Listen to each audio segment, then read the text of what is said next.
السلام علیکم ورحمۃ اللہ وبرکاتہ۔ دوستو، آج ہم کانگو بخار کے بارے میں تھوڑی سی گفتگو کریں گے۔ کانگو بخار جانوروں کی چچڑیاں انسانوں میں کانگو بخار کا باعث بنتی ہیں۔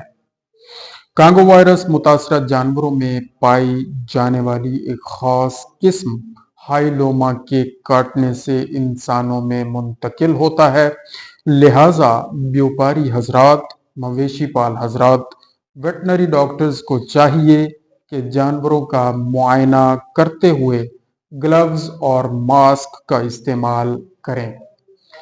انسانوں میں کانگو بخار کی کچھ علامات نظر آتی ہیں۔ ان میں سب سے پہلے تیز بخار، سر درد کا ہونا، ناک، منہ اور جسم کے کسی حصے سے خون کا بہنا شامل ہے۔ انسانوں میں مسلز میں درد یعنی پٹھوں میں درد شروع ہو جاتا ہے، متلی اور گلے کی سوزش شروع ہو جاتی ہے۔ چچڑیوں سے متاثرہ جانوروں پر بھی اثرات اثر انداز ہوتے ہیں، نمودار ہوتے ہیں۔ نمبر 1، جانور کمزور ہو جاتا ہے، دودھ اور گوشت کی پیداوار کم ہو جاتی ہے، جلد اور گوشت کے معیار میں کمی آ جاتی ہے اور جانور بے چین اور بے سکون رہتا ہے۔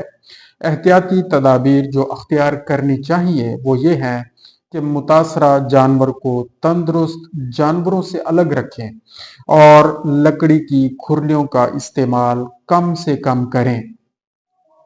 کھرلیوں کی دراڑوں میں گرم پانی ڈالیں تاکہ اس سے چچڑیاں ختم ہو جائیں اور ان کے جو باقیات ہیں وہ بھی ختم ہو جائیں۔ کسی جانور میں چچڑیوں کی موجودگی کی صورت میں ویٹنری ڈاکٹر سے رجوع کریں اور ان سے چچڑیوں کے تدارک کے لیے مؤثر ادویات مثلاً ٹیگافون، سیگاوون وغیرہ کا سپرے کروانے کے لیے ہدایات حاصل کریں اور ویٹنری ڈاکٹر صاحب کے مشورے پر عمل کریں۔ چچڑیوں سے جانور پاک، کانگو وائرس سے نجات انشاءاللہ۔ جزاک اللہ خیرہ۔